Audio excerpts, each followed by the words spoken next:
resistance is futile. Boldly going where no show has gone before. This is The Week in Geek with David D. Squared and Brian Held. Heard live on News Talk 99.5 WRNO and the iHeartRadio app. Here are your hosts, Brian Held and D. Squared. Greetings, people of Earth. This is The Week in Geek, your source for geek and pop culture news that's trending now. I'm your host, D Squared, along with Brian Held. Brian Held. How are you, buckaroo? Oh, man, I'm great. You know, things are always busy. We always got crazy stuff going on, but I think it's most important to mention, you know, just because we're getting close to the end of the year doesn't mean events have stopped. That is correct, and October starts getting wacky. Well, not only October, but November 1st through 3rd is Big Easy Con, and of course you and I are going to be there doing all kind of wacky stuff, but Dave and Brian are going to be at Big Easy Con. So, but what I wanted to mention is that we have tickets to give away. Wait. Right. And so we're going to start getting that out on our Facebook page and social media, all that good stuff, so that you can win tickets to go. So got plenty of stuff to give away. It's really cool. I'm super excited about that. And Shazam will be there. I know. Zachary Levi. You know, he's from Lake Charles, huh? I did not. I know now. Yeah, there you go. That's that was in history last week, I think. Oh, that's right. Yeah, but he's from Lake Charles. Oh, God. All right, you want to lay out the show? Yes. All right, so we'll start it off with top nerd news. Follow that up with our boy Skungy and his pick of the week. And then we have something exciting in store. Absolutely. So Kym Trails, the lead singer of Tomb and Nick Cage and a friend of the show, is in studio. And she has an exclusive, an announcement to make. Yeah. Exactly. I was waiting for it.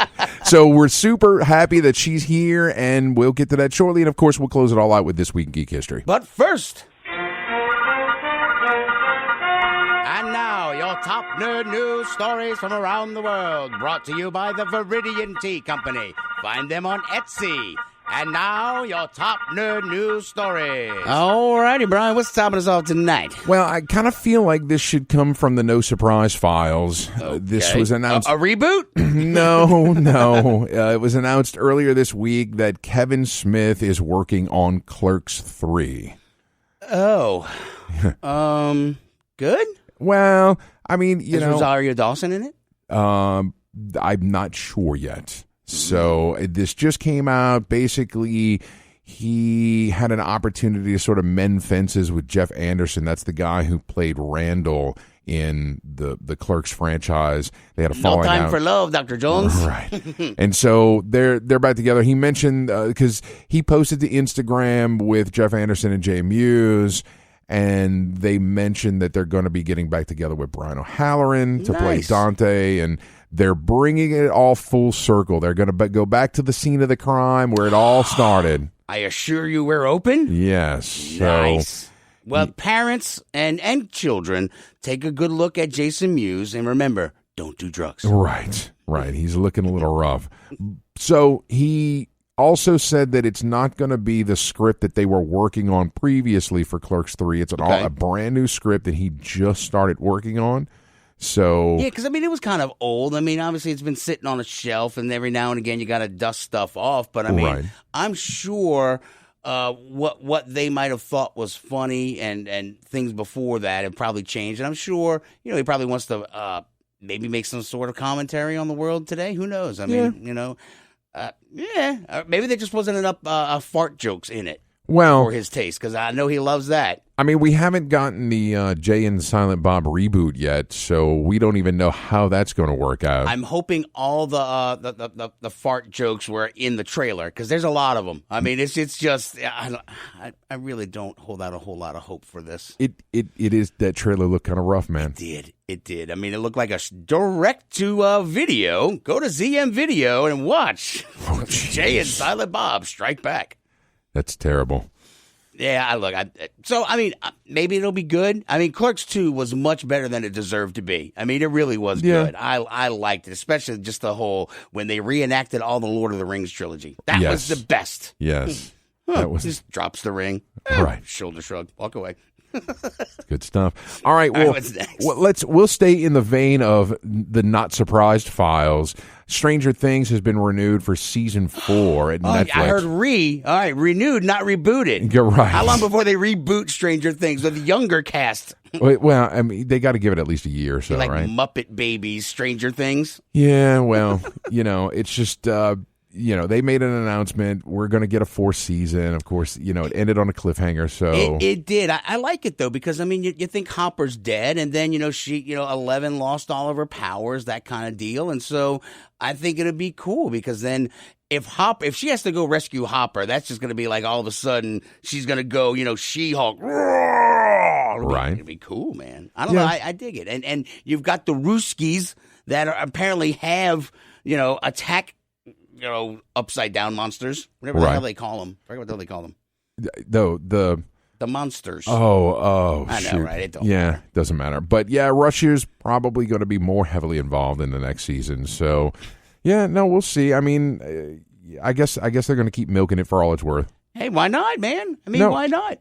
Look, season 3 was good. As long as it's still good, it hasn't jumped the shark yet. And look, it gives to pop culture because now, like even at MightyCon, they had people show up dressed up as the Scoops Ahoy. You know what I mean? It's created more costumes. It's great. They were all over Dragon Con. Were they really? Yes, they had a ton of those folks dressed up. Yes. Okay, so I pulled this article. We talked about it a little bit before the show. I'm very excited about this. Disney Animation has hired 4 new directors to create original content. Wait, what? Original content. Reboots? No. Reboots? No, stop. Wait, original. I'm just making sure I'm hearing this right. Yeah. So original. Is it going to be movies? Is it cartoons? It's animation. Okay. Right? All so Josie Trinidad, who worked on Princess and the Frog, Tangled, Wreck-It Ralph. Okay. And then Mark Smith, who did Hercules, Tarzan, Fantasia 2000. Hercules. Right. Then there's the new directors, Carlos Lopez Estrada, who worked on Blind Spotting, and Susie Unesi, Unlovable, The Dead Girls Detective Agency. These folks have been all brought together so that they can, as they quote, they want to be a premier home for filmmakers interested in telling engaging stories with a limitless animation medium. So I'm excited to see, because, if you think about it, like Wreck-It Ralph's not that old. No. All things considered. No. And so there's so much stuff that you could do out here, and they're right. Animation is sort of a limitless medium to do things. So I'm really happy about this. Thank you, Hollywood, for giving us some new content. Who knew? Right? Who knew? Well, no, I share your enthusiasm because I think there's more things you can do, and then it helps people like you and I because what do cartoons need?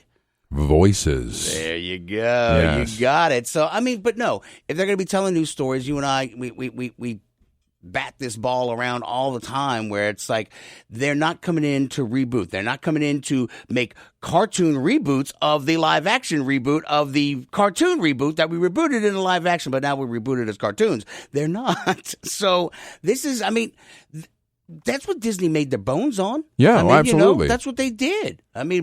Snow White, Bambi, Black Cauldron, all those things. Well, and I think about it too from a merchandising aspect is there has to be a diminishing point of returns. Like how many stuffed Mickeys can you sell? Right. At some point, they find new ways, man. Because they look, I'm going to the House of the Mouse next week, man. So I'll be at Ground Zero. I'm going to Galaxy's Edge. So, but no, they find new ways. When they did the old black and white versions of the stuffed, Steamboat Willie. Yes. They find new ways to put. Think about the 80s, bro. Remember they started putting him in sneakers and a Miami Vice white coat. Yeah. So, what do millennials wear? He's got to be wearing, like, earbuds, AirPods or something. Fair enough. And just staring at his phone. Oh, God. Terrible. Terrible. Someone would buy that. Probably. They probably would. But new content. So, we share. I hope the listeners share our enthusiasm. Speaking of new content that aired 54 years ago, a Doctor Who Lost Dalek episode has been recreated and will be released again. So The reason they did like a cartoon version, like a black and white penciling of an audio tape they found of one of like the radio plays. I thought they made that because they didn't have the video of it. Okay, so is this a different one? Yes, this is a different one. So you're thinking of the second Doctor, Patrick Troughton. They did an animated version because they had a copy of the audio from the original. Right. And like airing. I think they even had like some of the script that had some of the blocking and stuff in it. Yes. Too. Yeah. So here's the deal with Doctor Who, and this is kind of why I think this is super cool. Is way back in. What is it? The 60s, because it was November 23rd, 1960. I was high in the 60s, man. I don't know, man. November 23rd, 1963 was the first episode of Doctor Who. And back then, the cartridges that the BBC used to record the television show were very expensive. Okay. And so they would reuse them for other shows and not archive this stuff. So, hey, we aired this and we ran it, go ahead and copy something else onto it because we're not buying. You know who I blame? Who? The Nazis. Because if it weren't for the Battle of Britain, they could have afforded all these things. Maybe so. But here's the thing, right? The sun never sets on the British Empire, right? Oh, I see what you did there. There you go. So they're all over the place. And so what the BBC would do is they would air stuff and then they would take these cartridges or reels or whatever and send them to their affiliates all over the world. Okay. Right? So you've got some TV producer somewhere in Africa, right, who has a BBC affiliate. And then he receives this stuff, and then he airs it, and then what does he do with it? He's not going to send it back. He's going to throw it in a box, and then it gets stuck in an attic somewhere. And then here, 60 years later, right, we found a lost episode that was, and that's kind of how they've managed to recapture and remaster a lot of the Doctor Who stuff. So I think this is cool. Now, this one in particular is that a team of students, graduates, and staff from the University of Central Lancashire have reconstructed this lost installment. Okay. And of course, the big question is, all right, well, who's going to play the Doctor? Because this was the William Hartnell year, so it was the first Doctor. But this is one of those rare episodes where the Doctor's not present. What the hell was he doing? Well, I mean, he's at the pub having a pint. Yeah, no, so there is, where was it? They were focused on an investigator. So they were building up backstory and secondary characters. Like, we want you to have, ties to these characters as well. So when we murder them, it will feel it. Yeah, let's see. It was the 25-minute episode follows space security agent Mark Corey as he tries to warn Earth about the Daleks' latest plot, a scheme portrayed in the 1965 story, The Daleks' Master Plan. So, never trust a guy with two first names. Well, of course. But... yeah, so there are, the occasional episode that you're going to get where the Doctor's not around, or he's just a snippet in it. What if we use the newest Doctor and put her in there? That'll just blow minds. That would be kind of cool. Yeah. Yeah, you're welcome, BBC. Oh, man. You're always giving these good ideas away, man. Well, at some point, somebody will give me a check and be like, hey, I made your idea into something. Okay. That's cool. How are we on time? Or I'll just sue their asses off. We got time for more, man. We've got time for more. All right, so how about from the controversial files? Ooh, I love controversy. The Marvel Universe, the comic universe, has legalized marijuana. Yeah, I mean, what? So... thanks to... Wait, how did they do that? All right, so Wilson Fisk... So all the comics are now made from hemp? Can you smoke a comic book? No. This is just in the narrative. Dave. Oh, so it's not real. They just legalize it in Marvel land. Yes, exactly. Does that mean in Disney too? Not yet. Oh, all right, okay. This is just the comics, which inspire the movies. I gotcha. We're on the same page now. Yes, there we go. So, of course, this is all thanks to Wilson Fisk, the Kingpin. Yeah. Yes. So, in the latest issue of Daredevil, he has become New York City's mayor. Wow, right? Good on him. And going legit. So he's at a dinner with New York's powerful elite, and he's trying to meet with them. And he serves pot brownies. Well, there's some legalization legislation moving around New York and stuff, and he's trying to get in on it because he, as to quote, "I've got the land for growing. I have the world's best people to cultivate it. The biggest hurdle has been to ensure that the licensing department's rules for selling approval fall in my favor and no one else's, but it's gone smoothly so far." So, dun, dun, dun. Right. I mean, he's Enter the daredevil who will actually legislate. He'll go into court and be like, nah, you ain't smoking no weed in New York. And then he'll topple the kingpin and won't even let him open up his dispensary. Because that's what's going to happen. He's going to fight him in the courts, so he doesn't need to put on his costume. You just wrote the next I did. books. You're welcome. Again. I spent waiting for my check, Disney. Waiting on my check. Oh, this is what I did when I couldn't afford comic books back in the 90s, Brian. Oh, it's just made up your own story? I made up my own storyline. It's like, well, they left on a cliffhanger, so here's what I think happened. Well, no, and that's reasonable. That's cool. Exercise those creative juices. Yeah. Right. So comic books, 40K, what's going on there? Okay, so it was announced from Games Workshop, that Marvel Comics is going to be producing a line of Warhammer 40,000 comics. Get out. Yes, so for anyone not in the know, Warhammer 40,000 is a tabletop-based miniature war game that was released in 1987. Is it a 40K? Is that what 40,000 means? Yes. I was this old when I found out. Yeah. Yes, the K means 1,000. So, of course, this game is science, like sci-fi in nature. It's set 40,000 years in the future. Ooh, tell me more. Yes, and there are all these vying factions. The tagline for Warhammer is, "In the grim darkness of the far future, there is only war." Right. I like this. Well, yeah, and so, I mean, I've played a lot of Warhammer. I really like Warhammer. I've got a Warhammer tattoo. It's, that's how deep in I was. And it's just interesting that because Games Workshop has produced their own stuff for so long. They've had comics their own that they've done in the past, and to see them partner up with Marvel, I find is very interesting. And of course, they have video games and they have other kind of board games related to it. They're even working on a TV series now. Shut the front door. Yes. Well, all I really need to know is how is PETA's case going against them to not wear real fur when they are out there slaying the gene stealers. Is that coming along? How's that going? How they should not portray fur on their miniatures? Right. Correct. Yes. I'm not sure that PETA has made any headway in that fight. Make chaos, not fur. Oh, jeez. All right. We got to go to break, Brian. All right, guys. Stay tuned. When we get back, we're going to have our boy Skungy and his pick of the week. You're listening to The Week in Geek on News Talk 99.5 WRNO. Big Easy Con comes to New Orleans November 1st to the 3rd at the Ernest N. Morial Convention Center. Don't miss celebrity guests Anthony Mackie, Zachary Levi, Weird Al Yankovic, Michael Dorn, and so many more. Get tickets and learn more at BigEasyCon.com. You've waited for it, and now it's here. Get your very own Week in Geek Radio Show t-shirt and help support our show. These 100% cotton black t-shirts with the Week in Geek Radio Show logo are going fast. So don't wait. Go to twigradio.com and order your shirt now. Just go to twigradio.com and get your very own Week in Geek Radio Show t-shirt. $15 up to XL, $17 for 2X and 3X. That's twigradio.com.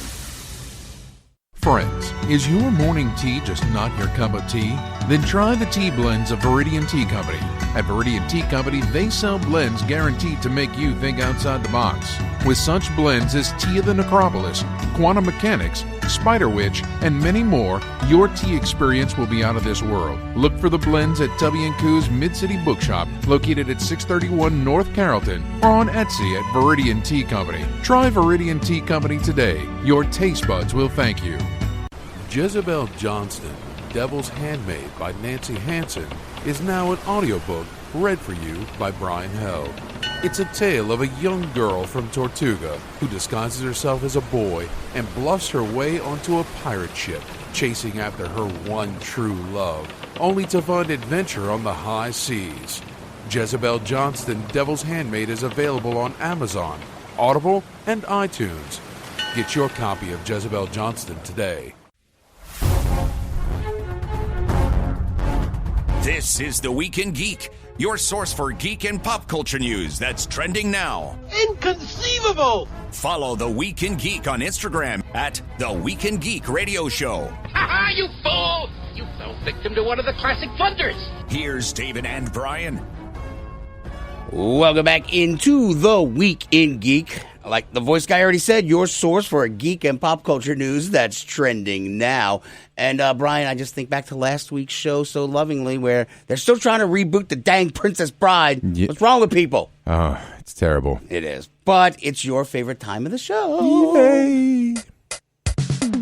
I am not what you would call a handsome man. Skungy's Pick of the Week is brought to you by GameStop and ThinkGeek.com. Skungy's Pick of the Week. He might be an idiot savant. Skungy, what's shaking, bacon? Not a whole lot. How are we doing today, gentlemen? We are super. Thanks for asking. I just realized we need to recut that intro. Why? Because ThinkGeek.com doesn't exist anymore. Wow, that is a solid pickup, Brian. Yeah. Good job. Yeah. All right, but well, for now, it's so Skungy lost us a sponsor. Way to go! I'm sorry. This is why we fire his ass after every show. All right, Skungy, what are we talking about today? I'm doing a board game review today. Okay, awesome. The board game's name is Who Goes There? All right. Now, most people don't know that title, but you're familiar with it. One of my all-time favorite movies. Is it Hogan's of the 80s. Heroes? Yeah, that's Hogan's what I Heroes. thought. Yes. Yeah. Shirts. One of my all-time favorite 80s movies, and one of the best movies ever made, John Carpenter's The Thing. Ooh, Yeah. that's It a is good one. based off of a story called Who Goes There?, which was written in 1938, believe it or not. Oh, I believe it. And this is a board game that is based off of the book. Now, a lot of the characters are the same, and if you've seen the movie, you're going to be familiar with the characters and the setting. So this is a game that's for 3 to 6 players. It's made by Certifiable Studios, and it was kickstarted. Okay. This game there's so much to this game.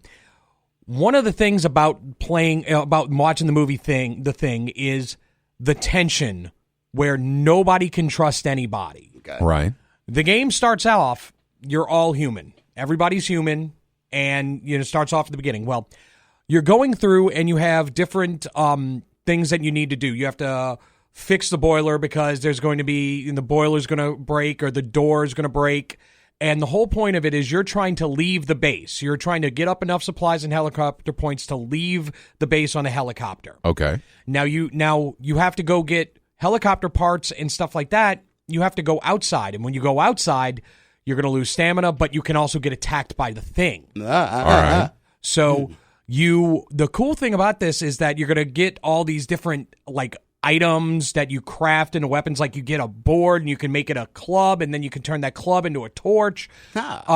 So you have that, but you have when you're going out and you get attacked by the thing. Okay. You get these cards. Now they have these cards in this game called infected cards. Now, they have 12 of them.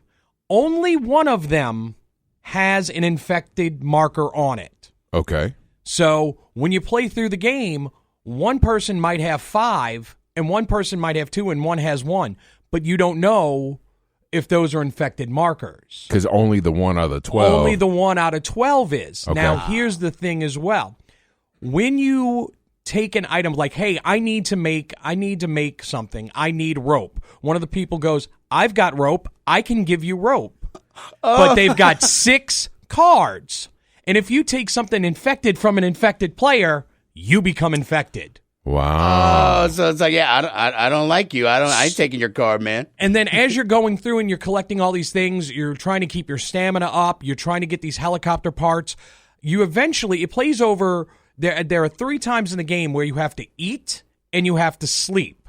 Okay. Now, when you eat canned food, you're fine. But if you don't eat canned food, something that's left out, you take an infected card. Oh, wow. Then you have to sleep.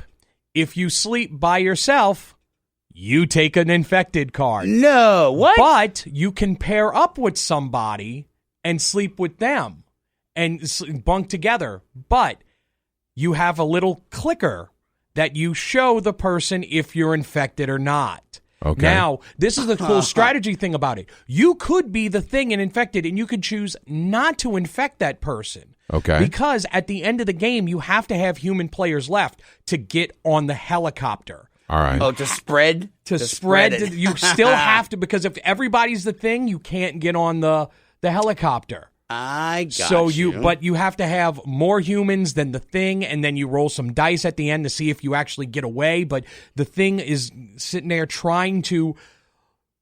you're trying to play it cool where somebody doesn't know that you're the infected, and if they do know that they're infected, because once they become infected, you can't sit there and go, crap, I got infected because we were together. I took this. You can't, you have to keep it a secret. Now you're working together, but nobody knows it. This tension is the name of this game. Wow. It is so cool. I mean, it is a rather large game. Like I said, it was kickstarted. Yeah. It's got a couple of expansions to it, but the expansions are just extra characters, which like Van Wall and Norse are one expansion, and then Clark and Blair, which are characters, if you watch the movie or anything, know like who they are, that they get added to the game. And it also makes it where it gets a higher player count when you can do that. So when you have 7 people playing this game, 7-8 people, man, you have no idea who's got, because remember, you can have 10 infection cards and not be infected, and you can have 1 and be infected. Yeah. So it's a really great game. I got to ask a quick question. This reminds me a lot of Dead of Winter from Plaid Hat Games. Is there some similarities? I would say yes. Dead of Winter, another horror survival game, which popular in some games is the Betrayer mechanic, which is what this is. I would say it's very similar to that. If you've played Dead of Winter, you're working together, trying to get supplies, trying to keep everything together, but you have somebody who's working against you, or you don't know if somebody's working against you, because remember, you could go throughout the entire game and nobody can be the thing, because you could still have some cards that haven't been picked yet and nobody can be the thing. And that same thing is in Dead of Winter. So I really have enjoyed the time that I've had with this game. The production value is through the roof. You could probably find the game. You're going to have to probably find it online. Okay. You can find it's probably about $100 for the base game, and then the expansions I think are about $20 a piece. All right. So you're probably looking at about $140 for everything, but top-notch quality. If you're a fan of the source material, you're really going to like it. But if you're a fan of Betrayer games and you just don't trust anybody, this can be one of the most tense, fun experiences you've had in a while. Is there a lot of replayability to this? Oh, absolutely, because every time that you play it, you don't know you will play as the thing different than Dave will play as the thing. Right. So he might be... he might I'll try to sleep with everybody. He might want to infect more people, and then but then you can also your character can die as well. All right. So you can die in the game, and if you die, that's actually bad for the thing. You want to kind of keep people alive, because you want to infect them, but you need some humans left to go on the helicopter. Right. So I mean, I can't speak enough about this game. It was but I'm also a little biased because, like I said, The Thing is one of the best. It's a damn near perfect movie. No, it's cool. I asked about replayability because I think there's a lot of games that are coming out now, right? Because board games have just exploded in popularity, especially with Kickstarter. People getting great ideas out there, and I just think about sometimes you have games that have like a narrative in it. And once you've kind of played it through a few times and you've sort of explored everything, then unless there's expansions out available, I guess it gets a little stale. But this is more, it seems like mechanic-based, where it is. There's a set of rules and we're going to play this, but we're playing it for that tension setting. It's not like a Pandemic Legacy or Gloomhaven or something like that. Right. This is a completely one-off for every game that you're going to play. Okay. So I mean, it's with Halloween coming out. This is coming out around the corner. This is a great game to play. No, that's perfect. All right, cool. And it was based on what book? Who Goes There? Then that's the name of the game. Sorry, I just needed to play that clip. Oh, jeez. terrible. I know nothing. Nothing. Oh, God. Okay. All right, how so much is it? He said 100. Yeah, About oh, 100. God. Yeah.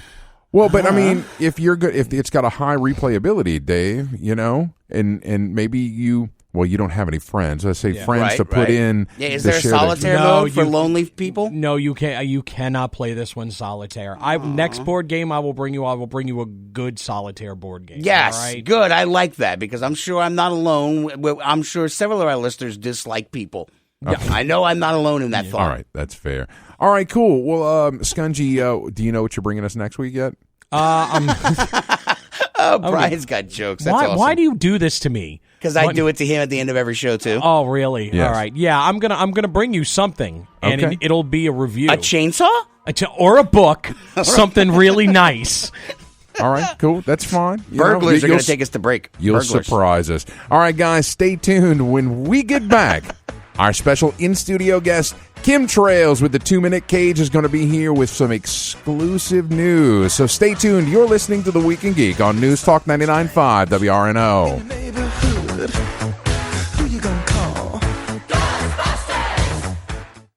Pro Se Productions is a leading independent publisher on the cutting edge of new pulp and genre fiction today. At Pro Se Productions, you'll find fiction featuring fast-paced action and adventure, larger-than-life protagonists, over-the-top characters, and tight yet extravagant plots. Pro Se specializes in prose books, anthologies, audiobooks, and more. Go to prose-press.com to find our monthly release schedule and more info about our great titles. Pro Se Productions is your first-rate publisher of new pulp fiction today.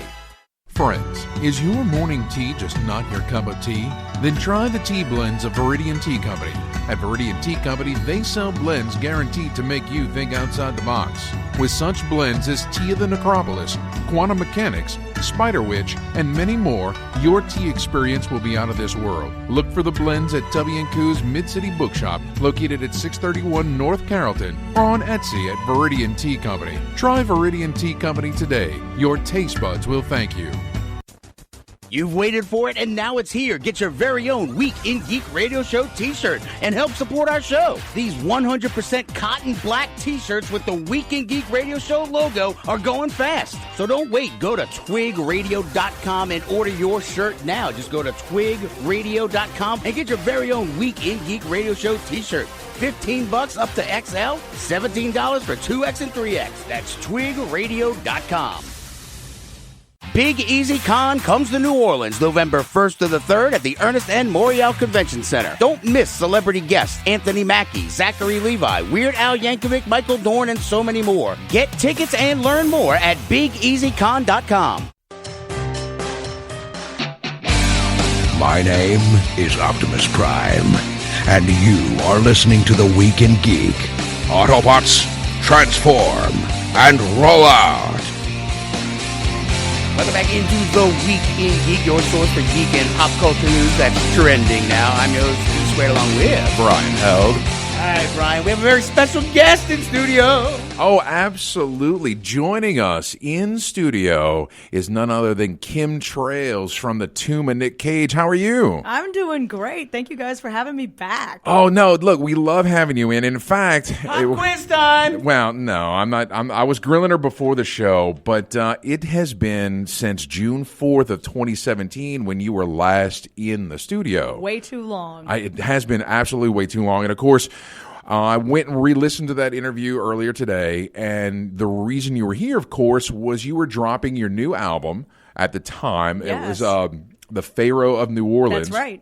And, of course, you were here to give us credit, too, for naming it, right? Okay, yes, we're going to bring that back up again. Yeah, actually, it's true. I was talking to these guys online, and they gave us the name of our first album, which was The Pharaoh of New Orleans. They mentioned it in a comment, and I completely stole it from them. So I'm admitting that again. No, and that's 2 years later. It's fine. It's fine. I'm just playing. I'm playing. No, you guys are awesome. Oh, thank you. Brian's never met a compliment he doesn't like. Oh, stop. So, of course, it's been 2 years or thereabouts, and you all have been so super busy. I know that in that time, you guys went on tour. You want to talk about that a little bit? Yeah, we went up to the final destination that we went to was Portland, Maine, for the International Cryptozoology Conference. And we just were so flattered to be asked to do that. And it's definitely inspired our new album that we've got coming out. We're love Lauren and Jenny Coleman of the museum, and they've inspired us a lot to write more about cryptozoology. So, I mean, let's talk about real quick, just recap for our listeners, exactly what is the Tomb of Nick Cage, right? Right, yes. Well, the Tomb of Nick Cage is an actual tomb in St. Louis No. 1 Cemetery, where Nicolas Cage clearly is not interred there yet, because thank goodness he's giving us lots of cool movies coming up this year. But yeah, it's a giant pyramid and then one of the oldest cemeteries in New Orleans. Right, and then of course now you've named your band after this tomb, and like, why is that? What is it about, like, the genre of your band? Like, connect those dots for me.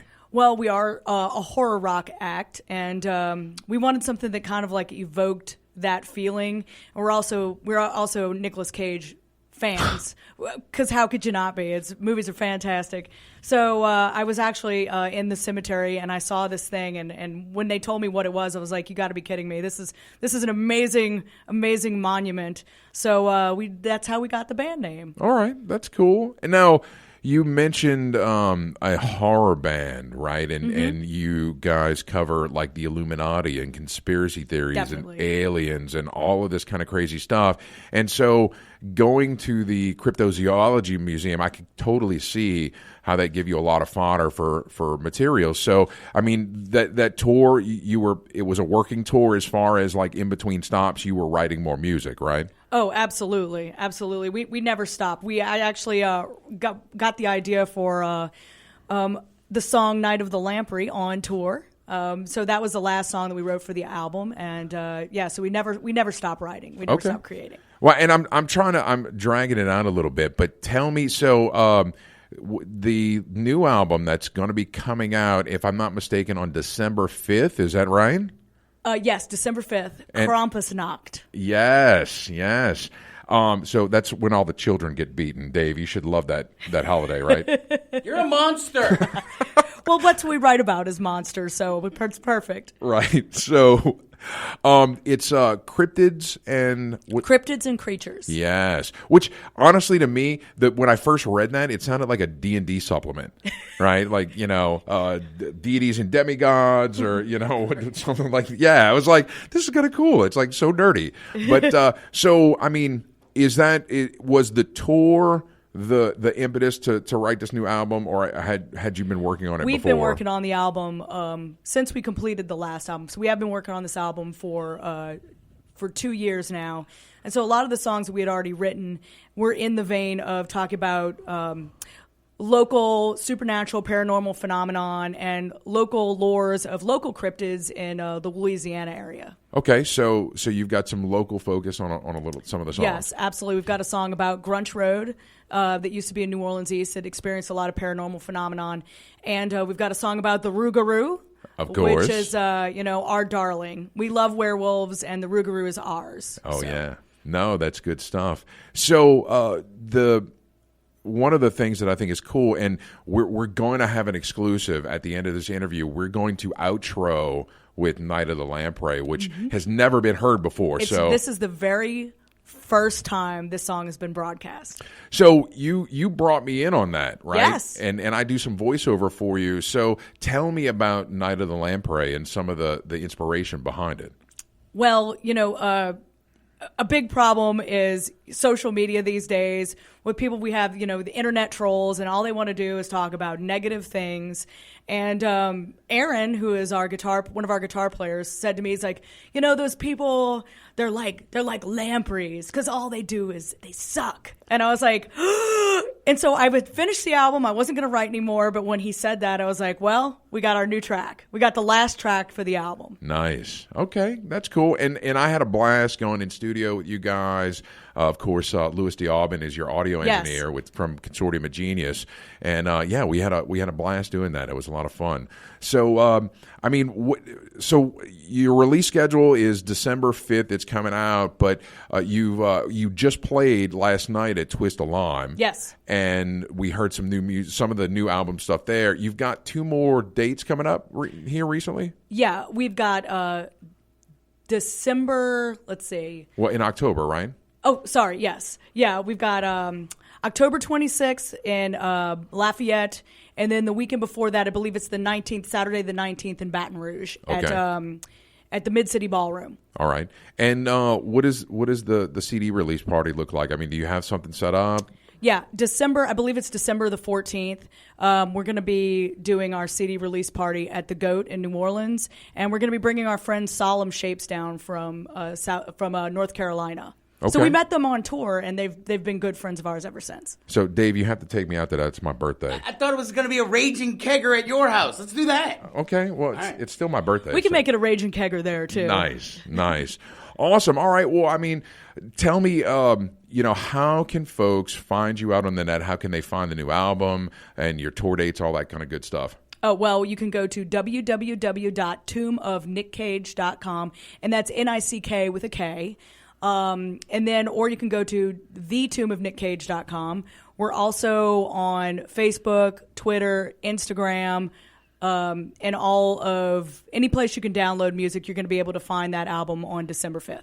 Before we get out of here, you wanted to talk a little bit more about that studio time, about working on the album, right? Yeah, that studio session was awesome because we were working on another song, and I knew that I wanted Brian to come in and do something on the album, and I didn't know what.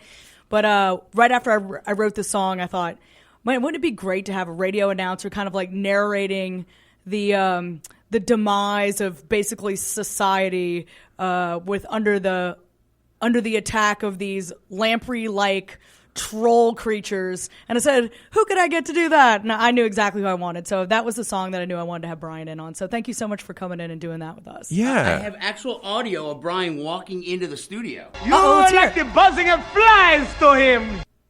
That's terrible, David. That's terrible. Sorry. No, it's oh geez, I don't even know where to go with that. Thank our guest. Yeah. Ask her name again. Oh, all right, Kym Trails, 2 Minute Cage. Thank you so much for being in studio with us and giving us this exclusive. Well, thank you so much for having me, yeah. My single person, my multiple people, whoever. No, it's fine. All right, guys, here it is. The exclusive from their latest album, Cryptids and Creatures, that's coming out December 5th. It's Night of the Lamprey. Good evening. This is Brian Held from KMKU with breathtaking news on last night's media shower.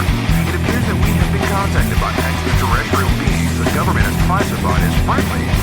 We expect this to change life as we know it. Creepy little bottom crawlers. Phony Nazi lychee mammals. Feeding on a buck of others. Parasitic bloodsuckers. And no one's victim, look, I'm looking for a call. Says I'm parasite in town and we're gonna find the souls. The feeding grabs clothes and you just let them look. This is night of the Lamprey. And all you do is suck.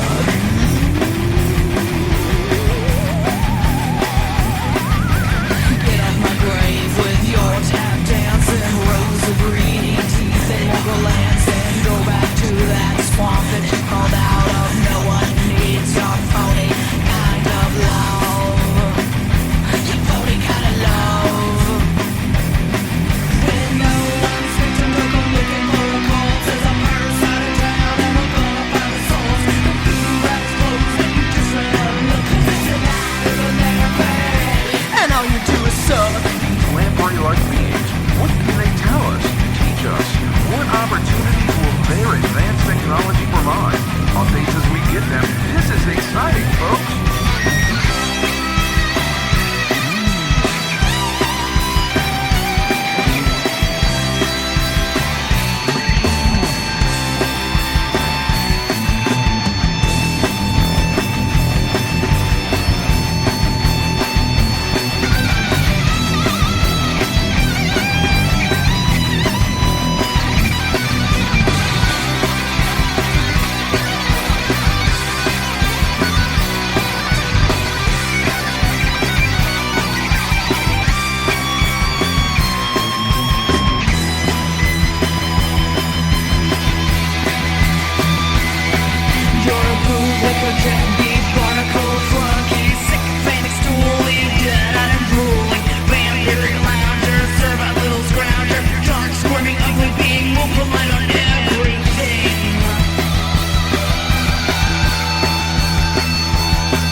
Big Easy Con comes to New Orleans November 1st to the 3rd at the Ernest N. Morial Convention Center. Don't miss celebrity guests Anthony Mackie, Zachary Levi, Weird Al Yankovic, Michael Dorn, and so many more. Get tickets and learn more at BigEasyCon.com. ProSe Productions is a leading independent publisher on the cutting edge of new pulp and genre fiction today. At ProSe Productions, you'll find fiction featuring fast-paced action and adventure, larger-than-life protagonists, over-the-top characters, and tight yet extravagant plots. ProSe specializes in prose books, anthologies, audiobooks, and more. Go to prose-press.com to find our monthly release schedule and more info about our great titles. ProSe Productions is your first-rate publisher of new pulp fiction today. Friends, is your morning tea just not your cup of tea? Then try the tea blends of Viridian Tea Company. At Viridian Tea Company, they sell blends guaranteed to make you think outside the box. With such blends as Tea of the Necropolis, Quantum Mechanics, Spider Witch, and many more, your tea experience will be out of this world. Look for the blends at W&Co's Mid-City Bookshop, located at 631 North Carrollton, or on Etsy at Viridian Tea Company. Try Viridian Tea Company today. Your taste buds will thank you. You've waited for it, and now it's here. Get your very own Week in Geek Radio Show t-shirt and help support our show. These 100% cotton black t-shirts with the Week in Geek Radio Show logo are going fast. So don't wait. Go to twigradio.com and order your shirt now. Just go to twigradio.com and get your very own Week in Geek Radio Show t-shirt. $15 up to XL, $17 for 2X and 3X. That's twigradio.com.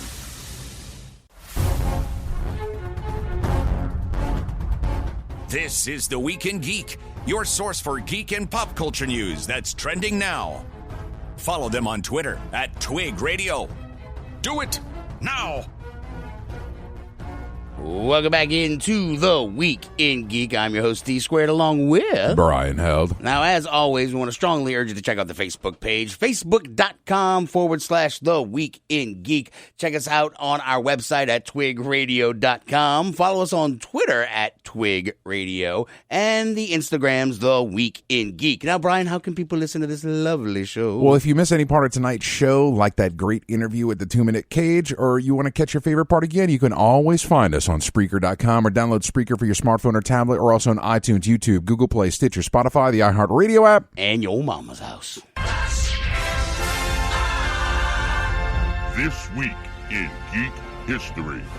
We're sending you back to the future! Yes! Oh my God! This Week in Geek History is brought to you by Jezebel Johnston, Devil's Handmaid by Nancy Hansen, read by Brian Held. Available on Amazon, Audible, and iTunes. This Week in Geek History. Yes! Oh my gosh! Da-na-na, da-na-na.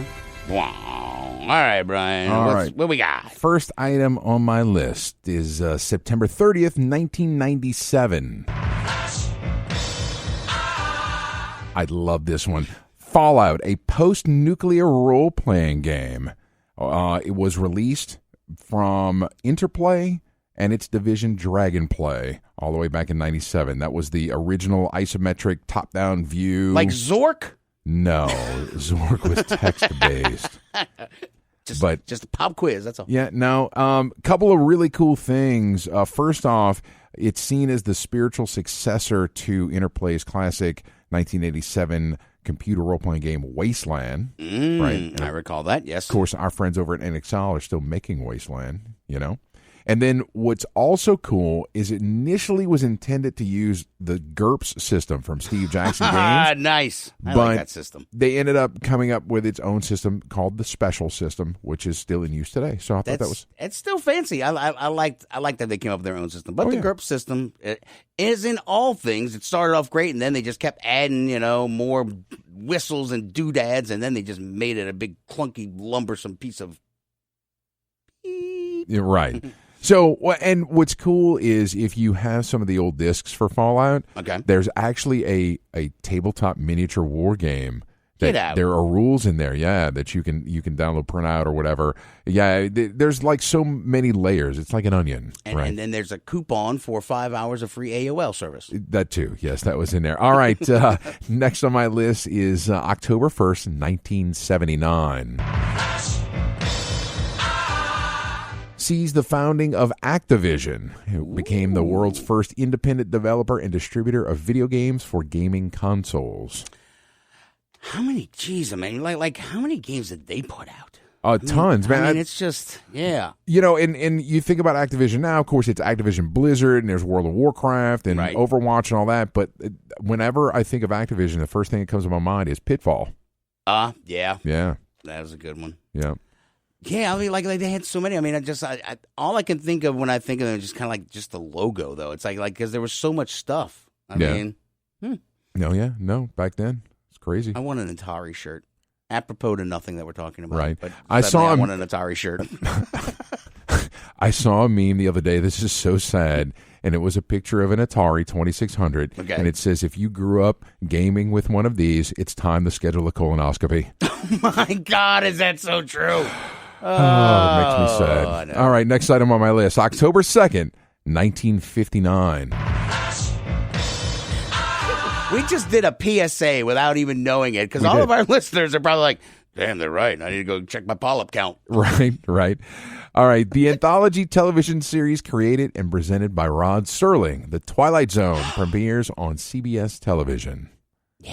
Have you seen any of the new ones? I think we've kind of talked about this before, but have you seen any of the new ones? No, but there's one that's currently in production right now. Well, yeah. No, it's from Key and Peele. Yeah, he's done like one season already. So like that, I think they're doing another season right now, but it's only on like Showtime or something. Yeah, I have so it's kind of hard to find them, and everything's behind a paywall nowadays. So a la carte. I'm sure we could find. Yeah, I don't want to do a la carte, man. It's about choice, David. Don't you want choices? Can I get them and they'll stay in the cloud because I don't want to clutter up anything. Well, I finally got rid of the digital. I mean, the physical media, Brian. Like I've excavated most of my old DVDs and given them to the homeless people under the bridges so that they can enjoy all of my DVD collections. But everything I do, I either put it on my terabyte for my Xbox or my laptop. Okay. I mean, can it stay in the cloud? Because I mean, yes. I think my Xbox stays in the cloud. If you buy stuff on Amazon, right, and maintain that account, right, that stuff will sit out there. You can watch it when you want. Yeah, maintaining that's not my strong suit, Brian. Oh, all right, that's cool. All right, next item on my list. Well, that was helpful. Yeah, go get a colonoscopy. No, jeez, this is a really old one. On October 4th, 1582.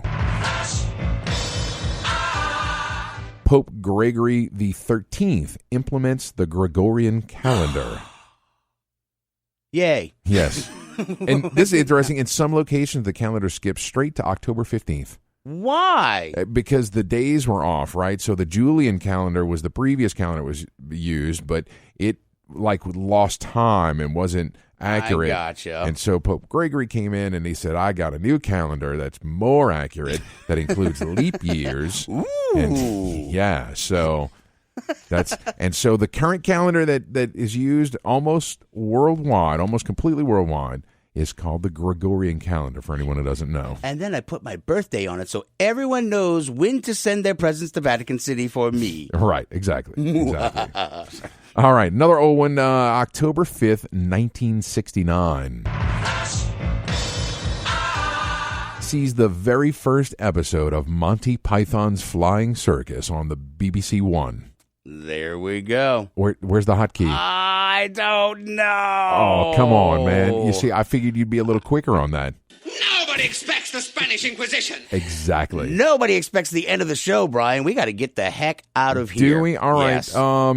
There's a bunch of birthdays. Okay. Happy birthday, you guys, so whoever you might be. I'm working on getting some guests from Big Easy Con. I'm still in the works on that, so hopefully we'll have that for next week. There we go. All Till right. next time, keep your nerd flag raised high. GFL.